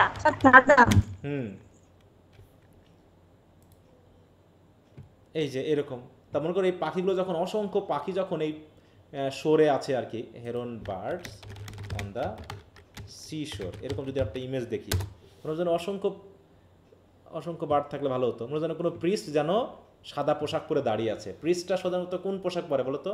প্রিস্ট বা যারা পুরোহিত বা যাজক বা পাদ্রী বা যারা হয়, হুজুর যারা হয়, কেমন ড্রেস পরে? সাদা না? এটা পবিত্রতার সেন্স আছে। ঠিক এখানেও তিনি ওই সেই ক্ষেত্রেও দেখো পিসফুল অ্যান্ড পাস্টোরাল, বিশেষ করে এখানে তোমার ফার্ম হাউস যেটা তোমার পাস্টোরাল সেন্সকে নির্দেশ করছে, তাই না? এইটা তা হচ্ছে despite it being a rain is the autumn morning the speaker rises with a sense of renewal and wax outside stepping out in the full weight of his life experience. The shower of all my days, এটা symbolise করছে কি? Shower of all my days মানে আমার যত লাইফের যত experience আছে সব কিছু, বৃষ্টি যেমন পড়ছে মনে যেন বৃষ্টির মতো করে আমার স্মৃতিগুলোও যেন মাথায় চলে আসতেছে। এবং আরেকটা জিনিস বলছি এখানে, হাই টাইড সমুদ্রের পানির হয়তো হাই টাইড আছে, ঠিক ওরকমভাবে আমার স্মৃতিরও যেন এই সময় প্রচুর স্মৃতি যেন ঠিক ওরকম জোয়ারের মতো ভেসে আসছে। হ্যাঁ, এরকম বিষয়টা বলছে। The heron dived when I took the road over the border. হ্যাঁ, বলছে কি ওভার দ্য বর্ডার মানে হচ্ছে এক পাশে সমুদ্র সৈকত, আর এক পাশে হয়তো রোড। বিশেষ করে ওই যে বলা হয় না অনেক সময় কি যেন ম্যারিন রোড বলে না, ম্যারিন রোড, হ্যাঁ, যে এক পাশে সমুদ্র নাকি। বিশেষ করে কক্সবাজারের ওই যে যদি ইয়ার দিকে যাওয়া হয়, সুগন্ধা বীচ নাকি একটা বীচ আছে না, ওইদিকেই তো। কক্সবাজারে আছো আমেনা আক্তার নাকি, তো ওইদিকে আমেনা মনি, তা ওইদিকে যখন যাবা তাহলে এক পাশে কি পাহাড় আর এক পাশে কি ওপেন, হ্যাঁ, সমুদ্র। হ্যাঁ, তার ওই রোড দিয়ে যখন যাওয়া হচ্ছে, হ্যাঁ, কি সুন্দর একটা পরিবেশ। তো এরকম যে heron dived when I took the road, heron পাখি কি করছে পানির ভিতরে? ডাইভ করা মানে কি? হেরন কি করছে বলো? কি সবাই শুনতে পাচ্ছ তো আমাকে নাকি? স্যার ডুব দিল। হ্যাঁ, ডুব দেওয়া বলতে স্যার এখানে কি ডুব বোঝানো হচ্ছে? দিয়ে ডুব দেওয়া আসলে কি সেন্স বোঝাতে চাচ্ছি যে ডুব দেওয়া? স্যার মাস্টার্স নিতে নাকি? হ্যাঁ, মানে খেলা করছে, তাই না? একটা মানে কি বলবো, উন্মত্ত একটা পরিবেশে আছে যেখানে যেন কোনো বাধা নেই, হ্যাঁ, যেন কোনো ভয় নেই, আতঙ্ক নেই, এরকম। তাই বলছে হাই টাইড আছে, হেরন পাখি ডাইভ করছে যখন আমি আমার চলার পথটা, I took the road over the border, হ্যাঁ, এই যে সমুদ্র সৈকতের যে সীমা, সে পাশ দিয়ে যে রোড আছে, সেই রোডটা যখন আমি গ্রহণ করলাম। And the gates of the town closed as the town awake. তাহলে শহর যখন জেগে উঠলো তখন হলো কি, the gates of the town closed, টাউনের দেখো গেটগুলো ক্লোজ হয়ে গেল। এইখানে এটা দিয়ে কি সিম্বল বোঝাচ্ছে দেখো এই জায়গায়, the town itself start to awaken behind him as he leaves the gate closes marking his departure from the sleeping town and the beginning of his personal journey into the day. ওই যে বললাম যে মানে ওখানে বোঝাতে যাচ্ছে যে আমি একটা মানে কি কি কি বলবো, একটা সিটি মানে কি একটা আবদ্ধ একটা দম আটকানো পরিবেশ, সেখান থেকে হ্যাঁ আমি কি দেখো এই যে বলছে marking his departure from the sleeping town and the beginning of his personal journey into the day. This closing of gate can also imply leaving behind the safety of childhood. আর একটা জিনিস বোঝাচ্ছে দেখো, and the familiar to embrace maturity and self discovery. হ্যাঁ, তাহলে চাইল্ডহুডের যে একটা নিরাপত্তা ছিল, হ্যাঁ, বাড়ি মানেই শহর প্রধানত কেমন হয়, শহর প্রধানত মানে চারিদিকে ঘেরা হয়, নিরাপত্তার চাদরে আবদ্ধ থাকে। তারপর তুমি যখন শহর থেকে বার হয়ে গেলা, হ্যাঁ, তুমি নিরাপত্তা মানে কি 30 বছর যখন আমি ছিলাম, 30 বছর মানে কি আমরা নিশ্চয়ই বাবা মায়ের অধীনে ছিলাম, তাই না? ওই যে যখন সেটেল লাইফ বলছে না যে তার ওয়াইফ টোয়াইফ নিয়ে চিলড্রেন নিয়ে সে আলাদা হয়ে যাচ্ছে, তার মানে কি এতদিন পর্যন্ত আমরা শহরের মতো একটা সেফটি অবস্থানে ছিলাম। আজ থেকে আমার সেই গেটটাই বন্ধ হয়ে গেল, আমার সেই ভালোবাসা, হ্যাঁ, সেই পিতামাতার যে মানে সাপোর্ট, সেগুলো কি সব বন্ধ হয়ে গেল নাকি? বন্ধ হয়ে এখন আমি বলছি দেখো যে of the town closed as the town awake. এই টাউন অ্যাওয়েক দিয়ে কী বোঝানো হচ্ছে? যে এটা শহর ঘুম থেকে জেগে ওঠা, শহর আবার নতুন করে, হ্যাঁ, নতুনভাবে জীবন্ত হয়ে ওঠা, মানে মানুষজন জেগে ওঠা, মানুষের বিভিন্ন কাজে ব্যস্ত হয়ে পড়া, হ্যাঁ, নিজ নিজ কাজে সবাই জড়িয়ে পড়া, আর আমি যাচ্ছি আমার কাজে, হ্যাঁ, অতএব তাদের সাথে আমার যেন আর কোনো সম্পর্ক নেই। টাউনও জেগে উঠলো, তাদের সাথে তো আমারও থাকার কথা ছিল, তাই নয় কি? কিন্তু তা না, তারা তাদের মতো জেগে উঠলো, কিন্তু আমি তাদের থেকে হয়ে গেলাম আলাদা। মানে কি, আমি আমার পার্সোনাল একটা স্বাধীনতা পেলাম। এই স্বাধীনতা মানে কি, আর একটা জায়গা সেলফ ডিসকভারি। তাই বলছে overall this passage beautifully captures the intimate connection between the speaker's inner life and the natural world. তাহলে আমরা শহরটাকে আবার একটা বিষয়টাকে ফেলতে পারি যে ইনার ওয়ার্ল্ড, হ্যাঁ, and natural world, blending personal memory with the timeless rhythm ইত্যাদি। যাই হোক, ওগুলো এখানে পাইলে আরও অনেক কিছু আছে যেগুলো তোমরা বুঝে নিতে পারবা। ওকে, তারপরে আমরা একটু 3 নম্বর স্টেঞ্জাটা পড়ি। কি বলছে দেখো, a spring full of larks in a rolling cloud. Spring full of lark. Spring full কেন বলা হচ্ছে? যে স্প্রিং মানে কি, ওই লাফালাফি করে ওড়া, চলা, উৎফুল্লভাবে চলা, এরকম অসংখ্য লার্ক পাখি মানে কি একটা দল, হ্যাঁ, একটা ব্যান্ড, তাই তো? লার্ক পাখি হচ্ছে ইন দ্য রোলিং ক্লাউড। তারা কি করছে? উড়ছে যেন ক্লাউডের মতো। অনেক সময় আছে না যে অসংখ্য পাখি যখন একসাথে উড়ে তখন দেখতে একটা অন্যরকম ভাব লাগে না? অনেকটা কালো মেঘের মতো লাগে। এরকম একটা মেঘের মতো উড়ে যাচ্ছে। অথবা আমরা জানি বিশেষ করে স্কাইলার্ক পাখিগুলো অনেক উঁচুতে উড়ে, যেন কোনো মেঘের সাথে যেন তারা, বিশেষ করে আমরা ওই যে ওড টু স্কাইলার্ক পড়েছিলাম না, সেকেন্ড ইয়ারে পড়ছিলাম ওড টু স্কাইলার্ক। হ্যাঁ, সবাই কি আমার কথা বুঝতে পারছো? জি স্যার। কি বলা হচ্ছে জানো, সে খুব স্কাইলার্ক পাখি যেন অনেক উঁচুতে উঠতে পারে, হ্যাঁ, অনেক উঁচুতে কিন্তু উঠতে পারে, এবং তারা যেন আকাশে, হ্যাঁ, আকাশের গভীরে চলে যায়। তো এরকম একটা রোলিং ক্লাউডে, উড়ে যাওয়া ক্লাউডে যেন অসংখ্য পাখি একসাথে দল বেঁধে যেন মেঘের মতো উঠছে। And the road side bushes brimming with whistling. এবং আমি যখন রোড পাশ দিয়ে হাঁটছি তখন রোডের দুই পাশে যে বুশগুলো আছে, ঝোপগুলো আছে, সেখানে যেন অসংখ্য পাখি আছে। ব্রিমিং উইথ মানে কি, অসংখ্য পাখি ওখানে থাকা। রাতের বেলায় পাখি কোথায় থাকে বলো তো? ধরো যে ঝোপঝাড়ে। ঝোপঝাড়ে থাকে। বিশেষ করে শীত আসতেছে, শীতের আগে দেখবা অসংখ্য পাখি সন্ধ্যাবেলায় কি করে, সন্ধ্যাবেলায় বাঁশ ঝাড়ে বা গাছের ভিতর কিচিরমিচির করে, ওইরকম আর কি, যেন অসংখ্য পাখি ব্রিমিং উইথ মানে কি ফুল অফ হুইসেলিং বার্ডস, বিশেষ করে ব্ল্যাক বার্ডস, যেন সেখানে বসে কি হয়েছে, ব্রিমিং হয়ে আছে, তারাও যেন ডাকছে। And the sun of October summery on the hills shoulder, এবং অক্টোবরের সানটাকে দেখে মনে হচ্ছে সামারি। সামারি মানে কি, সামারের মতো একটা ফিলিং দিচ্ছে, যেন অন দ্য হিলস শোল্ডার মানে কি, মানে সূর্য পাহাড়ের কাঁধে এসে নেমেছে। তাহলে কি, যেমন করে বিশেষ করে দেখো সূর্য যখন উঠে, বিহাইন্ড, যেমন করো sun rising behind a hill, দেখো এই যে মনে হচ্ছে না কাঁধে, এটা মনে হচ্ছে না, এই যে দেখো তো, এই যে সূর্যটা মনে করো যখন উঠছে, তখন মনে হচ্ছে কি যেন পাহাড়ের কাঁধের উপর ভর দিয়ে, দেখো এই যেটা, এই সেন্সটাকে সে দেখাচ্ছেন, যে বলছে and the sun of October summery on the hills shoulder, এরকম একটা ইমেজ, এরকম একটা প্রভাব। তাতে কি হচ্ছে, here were fond climates and sweet singer suddenly comes in the morning. Here were found মানে এখানে ফাউন্ড, এরকম একটা বোঝাচ্ছে, যেখানে আমরা কি পাই, here found climates and sweet singers. Sweet singer বলতে কাদের বোঝানো হচ্ছে এখানে বলো তো? পাখিগুলোকে। পাখিগুলোকে কাম ইন দ্য মর্নিং, সবাই যেন একসাথে এসে মিলিত হয়। এখানে যেন পুরো ক্লাইমেটটা, পুরো প্রকৃতিটা যেন একসাথে মিলে যায়, সুইট সিঙ্গাররা যেন একসাথে হয়ে যায় ইন দ্য মর্নিং।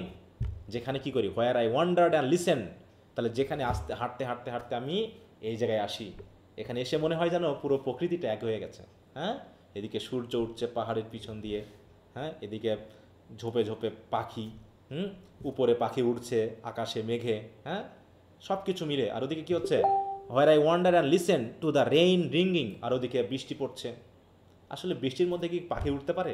মানে কবি যখন বলতেছে একটু ওই সেই রবীন্দ্রনাথ ট্যাগরের মতো কিছু কিছু জায়গায় একটু এলোমেলো হয়ে যায়, কিন্তু বিষয়টাকে বুঝতে চেষ্টা করে, তাই তো? বলছে to the rain ringing with blow cold, দেখো টু দ্য রেইন রিঙ্গিং মানে কি, আকাশের থেকে যখন বৃষ্টি পড়ছে মনে হচ্ছে যেন কাপড়ে আমরা কাপড় চিপি না, ধোয়ার পর চেপা হয় না, রিং করা হয় না কাপড়, চিপলে কেমন, চিপলে পরে পানি বার হয়, ওরকম ভাবে যেন মানে আকাশ যেন চিপে পানি বার হচ্ছে। মধু যেমন মধুর মোচা থেকে মৌচু বার করলে যেমন চিপলে পারে মধু বার হয়, ওরকম ভাবে বলছে আমি শুনতে পাচ্ছি। Where I wandered and listen, wonder বলতে কি বলছে এই জায়গায়, এই ওয়ান্ডার মানে কি, আশ্চর্য হওয়া না জাস্ট এলোমেলোভাবে হেঁটে বেড়ানো, কোনটা? জাস্ট এমলেসলি হেঁটে বেড়াচ্ছি আর শুনতেছি যেন বৃষ্টি পড়ছে। To the rain ringing with the wind blow cold, আর ওদিকে বৃষ্টি পড়ছে, সাথে ঠান্ডা বাতাস বইছে কোথা থেকে, in the wood far away under me, ওই যে দূরের যে বন, সেই বন থেকে যেন ঠান্ডা বাতাস বয়ে যাচ্ছে আন্ডার মি, আমার আশপাশ দিয়ে, চারিপাশ দিয়ে। এরকম একটা পরিবেশে আমি সকালবেলায় উঠেছি, কাটাচ্ছি সময়টা। তাহলে এখানেও একটা সুন্দর ইমেজ কিন্তু এখানে কাজ করেছে। দেখো এই জায়গায় বলছে, এখানে জাস্ট ন্যাচারাল বিউটিটাকে তুলে ধরা হয়েছে এই জায়গাটায়। The speaker describe are lively, কারণ এই সেন্সটা বোঝাচ্ছে এইখানে যেটা, যেখানে কি হচ্ছে, here were fond climates and sweet singer suddenly come in the morning, সবাই যেন একসাথে এসে পড়েছে, আমিও এসেছি, সাথে পাখি, ফুল, প্রকৃতি সবাই যেন একসাথে এসে আমরা মিলিত হয়েছি, যেন আমার হ্যাপি বার্থডে টু ইউ গান করছে সবাই, নাকি আমাকে যেন ওয়েলকাম জানাচ্ছে, এরকম একটা। দেখো that was the group of skylarks fills the sky soaring within a rolling clouds symbolizing freedom and the joy of life. দেখো along the roadside the bushes are alive with the cheerful whistle of the bird adding melody and energy to the landscape. Though it is October, a month usually associated with autumn and decline, the sun shines warmly and brightly giving a day summery feeling, যে একটা আলাদা feeling কাজ করছে। This unexpected warmth on the hillside, তা বলছে আরো কি বলছে, as he wanders through this landscape he listens closely to the environment around him, সে শুনছে।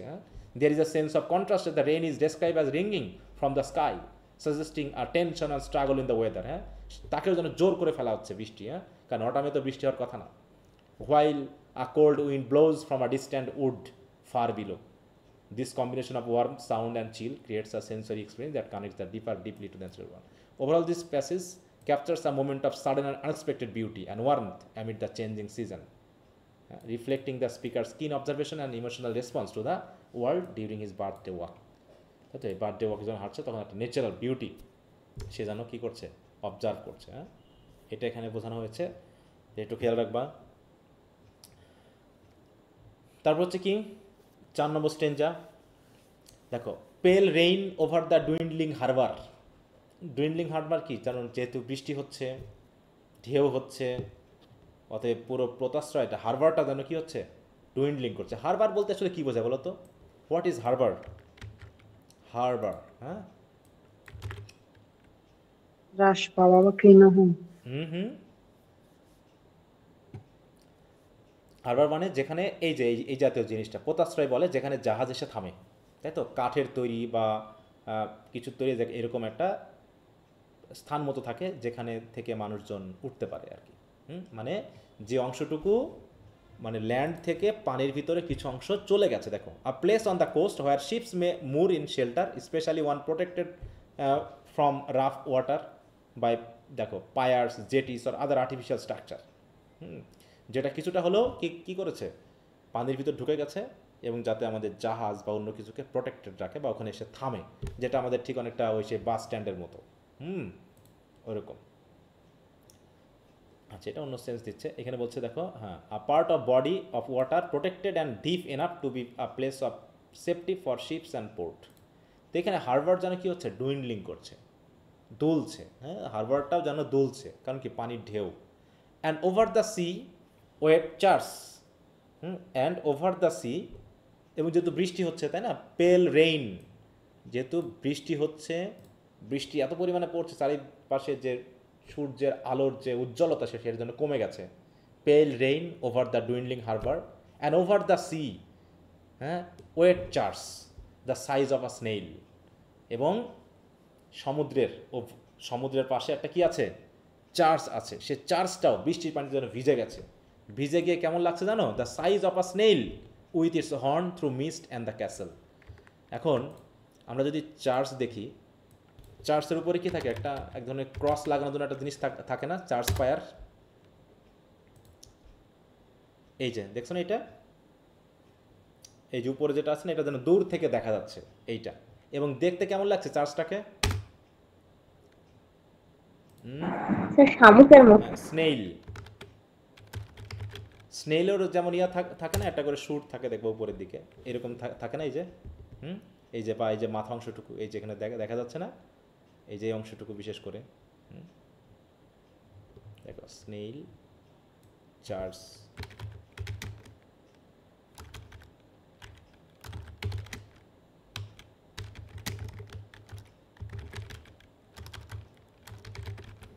তো কেমন লাগে? আচ্ছা, যাক, ওখানে অন্যরকমভাবে দেখিয়েছে।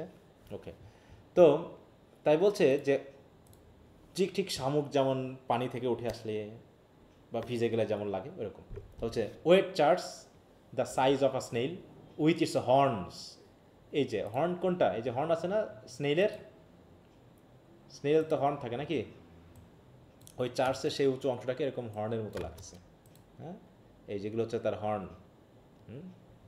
দেখো,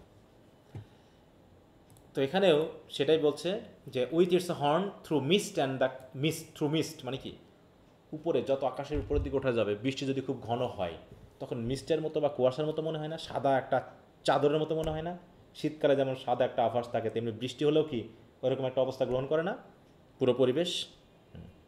তাই বলছে যে বৃষ্টি হচ্ছে উপর দিয়ে, পুরো হারবার, চার্চ, পুরো জায়গাটা এক ধরনের মানে সাদা চাদরের মতো ঢেকে গেছে। হ্যাঁ, এবং চার্চটা যেন ঠিক তার যে স্পায়ার যেটা সেটা যেন ওই মিস্ট ভেদ করে, হ্যাঁ, শামুকের হর্নের মতো উপরের দিকে যেন উঠে আছে।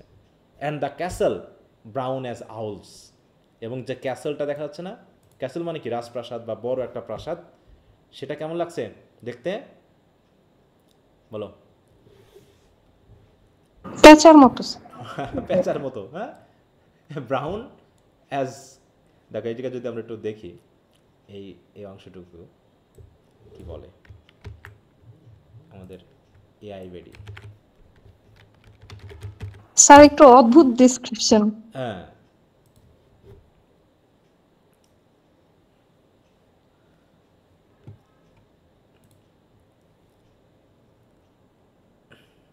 বাহ, এই জায়গায় ছবিটা দিয়েছে, দেখি তো।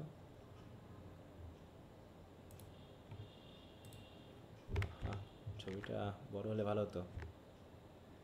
এই যে এরকম একটা ছবি মনে করো, চার্চ, ক্যাসেল, হ্যাঁ, এই যে নদী, তার পাশ দিয়ে এই যে হেঁটে যাওয়া রাস্তা। আচ্ছা, তাই এখানে কি বলছে দেখো, এটা একটা vivid imagery to depict a distant small church and castle seem from a height, মানে দূর থেকে কেমন লাগছে, হ্যাঁ দূর থেকে কেমন লাগছে। The church appearing small and wet resembles a snail with its tower as horns emerging from the mist. অন্যদিকে the castle in the distant is describe as brown like the colour of owls. These images create a sense of vastness and perspective, highlighting the speaker's view from a high vantage point on his 30th birthday. তার মানে সে হয়তো কোনো ছোট পাহাড়ের ভিতরে আছে না, যে পাহাড়ের উপরে বলা হলো, ওখান থেকে দূরে যখন তাকাচ্ছে এইগুলো হয়তো বা সে দেখতে পাচ্ছে। তার মানে কি এখানে আসলে কি বলতে যাচ্ছে, এইখানে হচ্ছে যে স্যার 30 এসে কি মানে অবজারভেশনটা একটু চেঞ্জ হয়ে গিয়েছে এরকম, মানে সবকিছু একটু অন্যরকম ভাবে দেখছে দূর এরকম থেকে, কিছু হ্যাঁ বুঝেছি। দূরত্ব বা এটাকে বোঝাবে, হ্যাঁ যে এমফেসাইজিং, দেখো এখানে বলছে emphasise the castle distance and the speakers perspective. হ্যাঁ, মানে আস্তে আস্তে কি হয় যে পরিবেশ, সময়, অবস্থান অনুসারে একটা জিনিসকে আমরা পারসিভ করি বা দেখতে পারি, যেটা এইখানে দেখো যদি আমরা একটু খেয়াল করি। আচ্ছা, এইখানে একটু খেয়াল করো যে বলছে the speaker paints a quiet and somewhat somber picture of landscape as pale rain falls gently over the shrinking harbor. The harbor, once lively and full of activity, now appears to be fading or dwindling. Nearby, a small church by the sea looks tiny and delicate. Comparatively metaphorical to a snail, its spire described as horns. তাহলে স্পায়ারটাকে horns বলা হচ্ছে। তাহলে যে piercing through the mist that surrounds it. This mist adds a layer of mystery and softness to the sense. তা বলছে the castle nearby describe as brown and owl suggest an ancient watchful presence that blends with the nature environment. The owl imagery evokes wisdom, age and perhaps a quiet vigilance in the stillness of the morning. তার মানে এবং বলছে despite this muted and misting setting, এইখানে mainly যেটা বলতে চাচ্ছে যে দেখো যে মানে অবজারভেশনাল ব্যাপারটা, ওয়াচফুলনেস, তাই তো, যে সে প্রকৃতির সাথে সব কিছু মিলে, যেটাকে আমাদের মানে কি বলবো, যে ক্যাসেল মানে কি, যেটাকে আমাদের খুবই পাওয়ারফুল কোনো কিছু মনে হয়, হ্যাঁ খুবই আরামদায়ক বা হচ্ছে খুবই জাঁকজমকপূর্ণ কোনো জায়গা হয়, সেটাও সময়ের সাথে সাথে প্রাকৃতিক পরিবেশের সাথে মিল রেখে সেটাও আমাদের দৃষ্টিভঙ্গি বা আমাদের দেখার ধরনটাকে চেঞ্জ করে দিতে পারে। যে ক্যাসেলটাকে হয়তো ক্যাসেল মানে তো রাজপ্রাসাদ নাকি, রাজকীয় কোনো কিছু, সেটাকে হয়তো রাজকীয় কোনোভাবে তুলনা করা লাগতো, কিন্তু পেল রেইন পড়তেছে, হ্যাঁ পেল রেইন, চারিদিকে বিবর্ণ একটা পরিবেশ, সেখানে রাজপ্রাসাদের মতো একটা চার্চের কালারটাও কেমন লাগছে, হ্যাঁ আউল প্যাঁচার সাথে তুলনা করছে, আউল বা প্যাঁচার কালারের সাথে তুলনা করছে। তার মানে এটা দিয়ে কী বোঝাচ্ছে, এক ধরনের প্যাঁচা বা আউল এটা কিসের প্রতীক, শুভ কাজের কোনো শুভ কিছুর প্রতীক, অশুভ কাজের প্রতীক স্যার। হ্যাঁ অশুভ কোনো কিছু, হ্যাঁ বা হচ্ছে অজানা কোনো কিছু, আতঙ্কের কোনো কিছু, হ্যাঁ এরকম একটা বিষয়, যেটা যে রাজপ্রাসাদ থেকে প্রোটেকশনের ব্যাপার চলে আসে, সেটাও আবছা, অবছায়া, তাই না, বা এরকম কিছুর মধ্যেও সে তার ঔজ্জ্বল্যতা, তার সৌন্দর্য হারিয়ে ফেলতে পারে।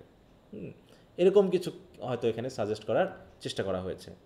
এছাড়াও দেখো আরেকটা ব্যাপার হচ্ছে আউল কি খুবই রাতের বেলায়, হ্যাঁ আউল প্রধানত কখন জাগে বলো তো, আউলের অবস্থান কোথায়, রাতের বেলায়, রাতের বেলায় যখন চলে তখন তার ওয়াচফুলনেসটা বেশ কাজ করে, তাই না, পেঁচা, এবং তার ভিতরে যে গভীরতা আছে, যে অন্ধকারের ভিতরেও সে কিন্তু খুব গভীরে দেখতে পায়, বুঝতে পারে, হ্যাঁ এই সব কিছু বিষয়গুলোকে কিন্তু এখানে রেফার করছে। কবিও কিন্তু দূর থেকে হ্যাঁ এটাকে অবলোকন করছে, দেখছে, তার যে ক্ষমতাটা, হ্যাঁ কোনো কিছুকে বর্ণনা করার যে ক্ষমতাটা তৈরি হয়েছে, সেন্স করার যে ক্ষমতাটা তৈরি হয়েছে, এখানেও সেই জিনিসটাকে কিন্তু বলতে ব্যবহার করা হয়েছে। এছাড়াও দেখো আরও কী আছে পরবর্তীতে, but all the gardens of spring and summer were blooming in the tall tales beyond the border and under the lark full cloud. There could I marvel my birthday away, but the weather turned around. বলছে but all the gardens of spring and summer were blooming in the tall tales. তার মানে কি, স্প্রিংয়ের হোক আর সামারের হোক, এখন এই যে গার্ডেনে যে ফুল ব্লুমিং করতেছে, এই ফুলগুলোতে কি আছে দেখো, in the tall tales, blooming in the tall tales মানে কি, লম্বা, টেল মানে কি গল্প, তাই না? হয়তো প্রত্যেকটা বাগান, এখন কি সামার আছে না সামার শেষ হয়ে যাচ্ছে? কবি যে সময় কথা বলতে চেয়েছে বলো, সামার কি শেষ হয়ে বলছে না যাচ্ছে। শেষ, অতএব বলতেছে ওয়ার, ওয়ার বলছে, তাই না? ওয়ার মানে কি, কোনো কিছু কি বর্তমানে আছে না ছিল, বলো তো? ছিল। হ্যাঁ ছিল, স্যার। তাই না? হ্যাঁ, তাই বলছে but all the gardens of spring and summer were blooming in the tall tales. এক সময় এখানে কত গল্প ছিল এই গার্ডেনগুলোতে, হ্যাঁ, স্প্রিংয়ের সামারের কত কিছু ছিল। ওই যে বর্ডার, বিয়ন্ড দ্য বর্ডার মানে কি, মানে অসীম, সেই অনেকটা সেই আই ওয়ান্ডার লনলেস দ্য ক্লাউড ইয়ার মতো, ক্লাউডের মতো, হ্যাঁ, সীমাহীন গল্প ছিল, যেন কোনো সীমা ছিল না। Under the Lark full of cloud, হ্যাঁ, উপরে ছিল হচ্ছে লার্ক ফুল অফ ক্লাউড, মানে ওই যেটা প্রথমে বলা হলো যে অসংখ্য স্কাইলার্ক পাখি উড়ছে, নিচে ফুল, সব কিছু মিলে সুন্দর একটা চমৎকার একটা অবস্থান ছিল। কিন্তু সেটা কি আছে বলো? There could I marvel my birthday, যদি এগুলো আগের মতো ব্লুমিং থাকতো তাহলে সেখানে আমি আমার জন্মদিনটাকে কী করতে পারতাম বলো? There could I marvel my birthday, আমি আমার জন্মদিনটাকে কি করতে পারতাম সেখানে মার্ভেল করতে, উদযাপন করতে, হ্যাঁ উদযাপন করতাম চমৎকারভাবে। কিন্তু বাট দ্য ওয়েদার টার অ্যারাউন্ড, কিন্তু প্রকৃতি কি ঠিক আছে এখন বলো? না স্যার, চেঞ্জ, প্রকৃতি চেঞ্জ, সেই জায়গাটা আমি আর করতে পারছি না। তাই দেখো এখানে সেটা বলছে যে I could have spend my birthday in wonder and joy, সেখানে, হ্যাঁ, but then the weather suddenly changed, মানে কি এখানে বলতে চাচ্ছে যে আমার জীবনটাও তো এরকম ছিল, আমার জন্মদিনটাও যদি আমি এই 30-এ না পার করে আরও ছোটো থাকতে পারতাম, সামারের মতো থাকতে পারতাম, স্প্রিংয়ের মতো থাকতে পারতাম, তাহলে আমি আমার জন্মদিনটাকে আরও উৎসাহের সহিত পালন করতে পারতাম। কিন্তু আমি যেখানে পৌঁছেছি এখন জন্মদিনটাকে ওরকম সেই ছোটোবেলার মতো, ছোটোবেলার মতো যেমন জন্মদিন পালন করতে আগ্রহ থাকে আমাদের, হ্যাঁ, অনেক জাঁকজমকতার সহিত করতে আমরা আগ্রহ বোধ করি ছোটোবেলায়, কিন্তু বড় হলে কি আর সেইভাবে আমরা করতে চাই বা ওরকম আসে আর বলো তো? না স্যার। তো তখন এখন যদি ছোটোবেলার মতো করে ওই মাথায় টুপি পরে, হ্যাঁ, তারপর বেলুন ফুলিয়ে জন্মদিন পালন করতে যায়, তাহলে কি বলে মানুষ আমাদেরকে? কি বলে বলো? পাগল। পাগল বলবে, আর নাই বলবো দেখো বুড়া বয়সে কি হয়েছে, ভীমরতি হয়েছে নাকি, হ্যাঁ, তা ওইরকম আর কি বলছে। কিন্তু ওরকম থাকলে তো পারতাম, এখন তো আর পারবো না। সেটা এখানে বলছে দেখো, the speakers paint a quiet and somewhat sombre picture of landscape as pale rain falls gently over the, ওটা তো পড়লামই। দেখো, despite this muted and misty setting, the speaker imagination and memories extend beyond this visible scene. Beyond the town's border, the realm of stories and memories, the tall tales, হ্যাঁ, tall tales মানে লম্বা লম্বা কত গল্প, কত স্মৃতি আছে। The vibrant gardens of spring and summer continues to bloom. These imagined gardens represent vitality, life and joy, contrasting with the subdued present landscape. যেমন এখন বর্তমান সময়টা কি, ল্যান্ডস্কেপটা বৃষ্টি হচ্ছে, চারিদিকে ঢেকে যাচ্ছে, কুয়াশাচ্ছন্ন ভাব একটা পরিবেশ, সুন্দর সুন্দর রাজপ্রাসাদ, চার্চগুলোকেও ক্লিয়ারলি বোঝা যাচ্ছে না, কাউকে স্নেলের মতো লাগতেছে, কাউকে পেঁচার মতো লাগতেছে দেখতে, হ্যাঁ। তাহলে একসময় যেগুলোকে এত সুন্দর লাগতো, এত আকর্ষণীয় লাগতো, আজকে সেগুলো আর ভালো লাগছে না। The speaker reflect that he could have spend his birthday marvelling at this wonders, both the physical and the imagined. However, the weather unexpectedly changed, interrupting this moment of peaceful contemplation. These sudden shifts at the unpredictability of life, যে কখন যেন জীবনটা change হয়ে গেল, হ্যাঁ, and the fleeting nature of such moments of joy, এইভাবে মোটামুটি আমাদের কবি বর্ণনা করতে চাচ্ছে। আচ্ছা, তো এখানে পরবর্তী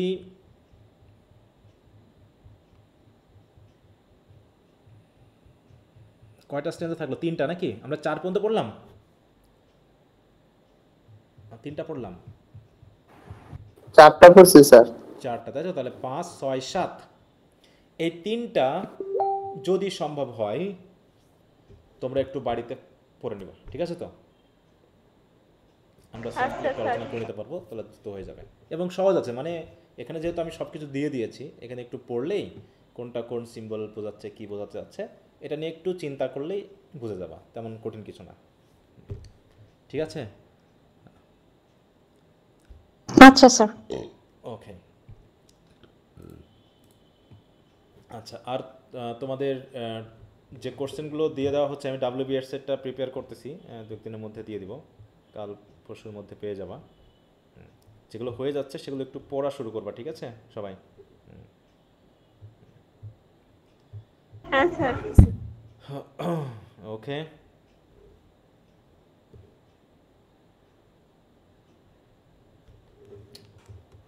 তো সবাই ভালো থাকো, আজ এ পর্যন্তই। ওকে, গুড নাইট, বাই। আসসালামু আলাইকুম স্যার। আসসালাম। Good night sir.